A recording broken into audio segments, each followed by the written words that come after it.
Hi everyone, welcome back to Shalini classes. First of all good evening to everyone. शुभ संध्या सभी को मेरी तरफ से। कैसे हैं आप सब फ्रेंड्स? होपफुली आप अच्छे होंगे, मस्त होंगे, स्वस्थ होंगे। मैं आशा करती हूँ कि मेरी एक छोटी सी फैमिली है जो काफ़ी अच्छी रहे, स्वस्थ रहे एग्ज़ाम टाइम में खासकर, क्योंकि एग्ज़ाम है आपके।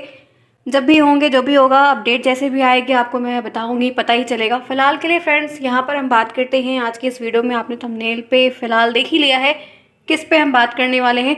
मैं आपके सामने यहाँ पर कुछ टॉपिक्स लेके आई हूँ जिस पे खास कर बात करूँगी, जिससे आपको ये कह सकते हैं कि पास होने तक का काफ़ी आपको सोल्यूशन मिल जाएगा कि एग्जैक्टली आपको करना क्या है। आज जो ये वीडियो है तो फिलहाल सभी के लिए, लेकिन मोस्टली स्पेशल ये कह सकते हैं कि उन लोगों के लिए है जो लोग सब्स्टिट्यूट ढूंढ रहे हैं, जो लोग कोई एक रास्ता ढूंढ रहे हैं, जिनकी पहले से मैथ में बैक लग चुकी है। अगर किसी कारणवश लगी है, गलतीवश है, कॉपी गलत चेक हुई या जो भी रीज़न रहा होगा, वो उनके लिए नहीं है। उनके लिए ये चीज़ें हैं जिनको बहुत दिक्कत है, जिनका मैथ बहुत ही वीक है, नहीं पढ़ पाए हैं, नहीं आता है उन्हें, कोशिश कर रहे हैं तब भी नहीं आ रहा है। तो खासकर उनके लिए ये बातें हैं। बाकी जिन्हें आता है, जो कर सकते हैं, वो ज़रूर से ज़रूर लगाएं, क्योंकि छुटकारा ऐसे नहीं मिल सकता है। आपको मेहनत करनी होगी तभी आपको रिजल्ट मिलेगा, क्योंकि जो सब्स्टिट्यूट होता है वो कुछ ही क्षण भर का होता है, परमानेंटली नहीं होता है। और आपको ये मैथ का पेपर थर्ड में देना है, फोर्थ में देना है, तो आपके पास कोई सोल्यूशन नहीं है। तो इसी टॉपिक में मैं आपको कुछ बातें यहाँ पर क्लियर करके बताऊंगी कि आपको क्या समझना है। आइए स्टार्ट करते हैं आज की इस वीडियो को। मैं हूँ शालिनी, स्वागत करती हूँ आपका शालिनी क्लासेस में। आपकी ये जो क्लासेस है शाम को 7 बजे 8 बजे चल रही है। डेली आप आइए, आपको नई चीज़ें मिलेंगी, वो क्वेश्चंस मिलेंगे जो आपको सीरीज से या वैसे नहीं रहेगा, सिलेबस से सिर्फ रहेगा, बाकी सब कुछ मेरा रहेगा। मैं आपको दूंगी, पढ़ाऊंगी, बताती हूँ, सारी क्लासेस शेयर करती हूँ। आइए देखते हैं किस पे बात करेंगे। यहाँ पर आपका ज़्यादा वक्त नहीं लूँगी, मुश्किल से मुश्किल 6 मिनट आपका लूँगी, इससे ज़्यादा 5-6 मिनट से ज़्यादा नहीं लूँगी। #1, जिन बच्चों को बिल्कुल मैथ नहीं आती है वो तैयारी कैसे करें? जिनको बिल्कुल भी नहीं आता है, मतलब कितना भी अथाह प्रयास करते हैं बट नहीं आता, उनके लिए दूसरा टॉपिक है कि मैथ में पास होने के लिए क्या करें। ठीक है, जिन्हें थोड़ा बहुत आता भी है। तीसरा है कितने सालों का पुराना पेपर सॉल्व करें। चौथा है कि क्या फर्स्ट सेमेस्टर का भी पेपर लगाएं। ये चारों पॉइंट आपके कमेंट हैं, मेरे दिमाग में नहीं था, ये आपके कमेंट है जो आए हुए हैं। और मोस्टली ये वाला जो पहला टॉपिक है, ये अरुण सर के पास भेजा गया है, बहुत बार आया हुआ है कि सर कोई रास्ता या आपका कोई पहुंच वगैरह वगैरह, जो भी रीजन से पूछा हो। इतना तो मैंने भी नहीं सोचा था, लेकिन पूछने के अकॉर्डिंग कुछ बातें मुझे पता चल गई कि अच्छा ऐसा भी होता है कुछ।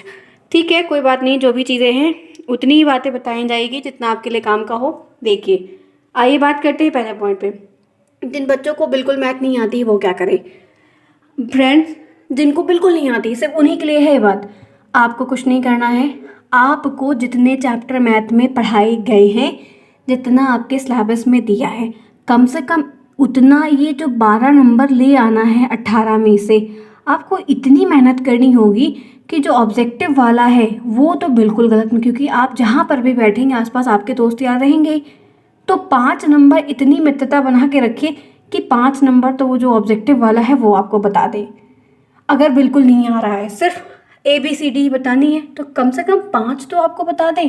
एक ये आपको ध्यान रखना है, तो 5 नंबर आपके ऐसे हो जाएंगे। ठीक, अब आपको 7 नंबर और प्रयास करना है। अब ये 7 नंबर आपको सॉल्व करना होगा। आपको ये फिलहाल कोई अगर दिखा दिया आस पड़ोस बगल का आगे पीछे का तो ठीक है, नहीं दिखाया तब आप क्या करोगे। अभी आप अपने हाथ में रखो। देखो, ऑब्जेक्टिव वाला तो आप इशारे से भी पूछ सकते हो, जो भी कर सकते हो, बट ये कैसे करो, इसके लिए आपके कैम 12 चैप्टर है, शायद ये 11 है, कम से कम 5 तो तैयार कर लीजिए।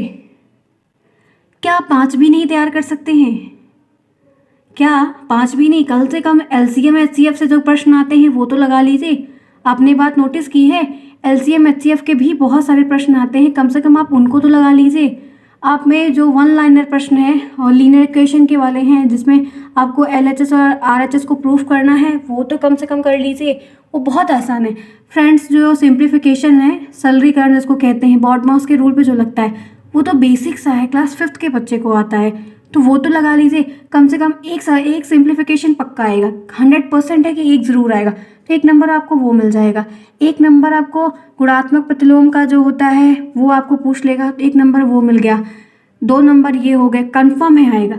1 नंबर आपको अलजेब्रा का कोई प्रश्न दे देगा जिसमें ऐड, जोड़, घटाना, गुणा, भाग कुछ भी करना होगा, जिसमें व्यंजक का गुणा, व्यंजक का भाग वो था, तो आप वो कर लोगे। 1 नंबर या 2 नंबर का, 2 नंबर का मान लो आ गया तो 4 नंबर तो मिल गए ना, ठीक है। एक आपको a प्लस बी का होल स्क्वायर के फॉर्मूले पे सब कुछ वैल्यू दी रहेगी, यही फॉर्मूले को प्रूफ करना रहेगा, मतलब इसी फॉर्मूले के बेस पे वैल्यू को रख के सॉल्व करना होगा। तो क्या फ्रेंड्स, आप जोड़ घटाना भी नहीं कर पाएंगे। तो आपको कुछ नहीं करना है, जिनके बिल्कुल नहीं आ रहा है, जॉब करते हैं, कुछ भी रीज़न है, तो फ्रेंड्स अगर 10 चैप्टर आप में दिया है तो 5 चैप्टर ऐसे दिए हैं जो आसान है, तो कम से कम आप ये 5 तो लगा लीजिए, ठीक। तो ये आपका एक सोल्यूशन है। अगर सोचिए कि पेपर बहुत टाइट बन गया तब भी नहीं आ रहा है, तो 5 नंबर का जो ऑब्जेक्टिव आएगा वो पूछ लीजिएगा। एक काम आपको इतनी मेहनत करनी होगी कि बैक नहीं लगने देना है इस बार। फर्स्ट में अगर लग गई तो सेकंड में नहीं लेंगे, 12 नंबर हर कीमत पर ले आना है। तो 5 तो ऑब्जेक्टिव सही कर देना पूरी कीमत पर, बचे बाकी के 7 नंबर।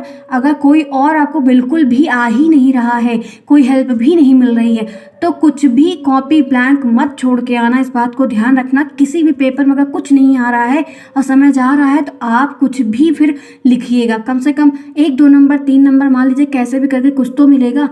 तो कुछ भी आप लिखिएगा, प्रयास ज़रूर करिएगा, खाली कॉपी बिल्कुल मत छोड़ के आइएगा, क्वेश्चंस को करके आइएगा। आपको जो क्वेश्चन पहले आ रहा होगा वो सीरियल वाइज करिएगा, करके फिर नहीं आ रहा थोड़ा गैप छोड़ के फिर नीचे वाला करिएगा, एक सीक्वेंस में करिएगा, तभी आपका ये काम बनेगा, इस बात को ध्यान रखिएगा। अब ऐसा नहीं कि अगर आप 5 चैप्टर मैथ का तैयार करके जाते हैं तो आपको एक भी नहीं आएगा, ऐसा कभी होता ही नहीं है, ठीक है, इस बात को ध्यान रखिएगा। तो आपको ये अगर जो बच्चा ये चाहता है कि मेरी बैक इस बार ना लगे, तो वो ये काम ज़रूर कर ले कि कम से कम 5 से 6 चैप्टर, पूरा मत पढ़ो पूरा, लेकिन 100% 5 तैयार कर लो, बाकी फिर दिक्कत नहीं है। पासिंग भर का तो पा ही जाओगे आप। जिनको बिल्कुल नहीं आता है, उनको मैथ का एम भी नहीं आता, उनके लिए बात है, और जिनको आता है फिर फ्रेंड्स उनकी तो कोई दिक्कत ही नहीं, वो आराम से पेपर अच्छा आएगा, सब कर ले जाएंगे। दूसरी बात करते हैं मैथ में पास होने के लिए क्या करें। पास होने के लिए आपको ये जितनी बातें बताई ये दोनों पे सेम ही चीज़ है कि पास होने के लिए आपको मेहनत करनी होगी, तब आप सॉल्व करके साफ सुथरा, बहुत काटे पीटेंगे नहीं, तभी आपका हर काम होगा। तीसरा बात यह है कि कितने सालों का पुराना पेपर सॉल्व करें। मेरे फ्रेंड्स आपको एक बात बताऊं, सीधी सी सही बात, अल्टरनेट साल का पेपर रिपीट होता है, पेपर के क्वेश्चंस रिपीट होते हैं। हाँ, संभवतः यह है कि संख्या बदल देंगे। आप इस समय 22 में हैं, 22 में हैं, आप 21 का तो आप देख लीजिएगा, 21 का जो है वो आप देख लीजिएगा, लेकिन जो 20 वाला है उसको कम से कम हर एक पेपर का सॉल्व करके आप जाइएगा। जितने भी आपके 7 पेपर हैं, सातों सब्जेक्ट के आपको जो ये 20 पे 2020 वाला पेपर है वो ज़रूर से ज़रूर आप कम से कम 2-3-4 बार हर एक सब्जेक्ट का लगा लीजिएगा, क्योंकि 20 का क्वेश्चन रिपीट होने की, 1 साल का गैप दे के रिपीट होने की चांसेस है। इसीलिए आप 20 का पेपर लगाना है सभी सब्जेक्ट का, आपको 21 का लगाना है सभी सब्जेक्ट का, आपको 19 का लगाना है सभी सब्जेक्ट का। इन तीनों सालों का मत छोड़िएगा, बाकी आप चाहे छोड़ भी दीजिएगा वो चलेगा, लेकिन आप इन तीनों सालों का किसी भी सब्जेक्ट का पेपर प्लीज़ दोस्तों मत छोड़िएगा। ये 3 बहुत इंपॉर्टेंट है, क्योंकि पेपर के क्वेश्चंस रिपीट होते हैं। आगे आइए, 4th पॉइंट, क्या फर्स्ट सेमेस्टर का भी पेपर रिपीट होता है? मेरे फ्रेंड्स हाँ, होता है, क्योंकि आपके डीलेट सेकेंड सेमेस्टर में आधे से ज़्यादा सिलेबस तो फर्स्ट सेमेस्टर का ही है। तो कभी कभी ऐसा होता है कि फर्स्ट सेमेस्टर के पेपर में सेकंड का दे देते हैं, कभी सेकंड में फर्स्ट का दे देते हैं। तो आपको ये फर्स्ट सेमेस्टर का जो पेपर 2020 में 21 में हुआ था, 21 में भी जो बैक लगी थी उनके पेपर्स फिर से हुए थे, तो उस बात को आपको ध्यान रखना है कि 2021 में जितने भी पेपर हुए हैं फर्स्ट सेमेस्टर के हुए थे, बैक जो 15 में 18 में 17 में बैक जिनकी भी लगी हुई है, वो बच्चों का पेपर जब होता है तो सबका पेपर एक साथ रिपीट होता है, बैक वालों का भी होता है। तब आप ये सारे पेपर्स प्लीज़ लगा लीजिएगा फ्रेंड्स, आपको ऑनलाइन अवेलेबल हो जाएंगे, नहीं तो वीडियोस अवेलेबल है वो मिल जाएगी, तो आप ये काम ज़रूर करके जाइएगा, वरना आपको दिक्कत होगी। मैंने आज इस वीडियो में यही बताया कि पास होने का क्या तरीका है, कैसे बैक आपकी मैथ में ना लगे, जो फर्स्ट सेमेस्टर में गलती हो गई है वो कैसे ना, साफ सुथरी कॉपी लिखनी है, नीट एंड क्लियर फ्रेंड्स। चलिए फिर इतनी बात मैंने आपको बताई, होपफुली ये बातें आपको सही लगी होगी, कुछ तो आपको मैंने आज सही हिंट दिया जिसमें आपको हेल्प मिल जाए, आप थोड़ा सा भी इस बात को क्लियर समझें कि आपको कैसे मैथ में अच्छा नंबर लाने हैं और अच्छे नंबर लाने का क्या आसान सा तरीका है। यही 2 बात पे मैंने आप पूरी बातें क्लियर बताई आपको। अगर वीडियो अच्छी लगी या पसंद आई है तो प्लीज़ चैनल को सब्सक्राइब करें जिन्होंने नहीं किया, वीडियो को लाइक करें जिन्होंने नहीं किया, बताइएगा कि क्या आपके लिए हेल्पफुल लगा, आपको लग रहा है कि आप ऐसा कर, जिनको नहीं आती उन्हीं के लिए खास कर ये वीडियो था। मिलते हैं नई सारी बातें करेंगे नए अपडेट के साथ, तब तक के लिए take care, thanks for watching to everyone, bye, see you soon friend, take care.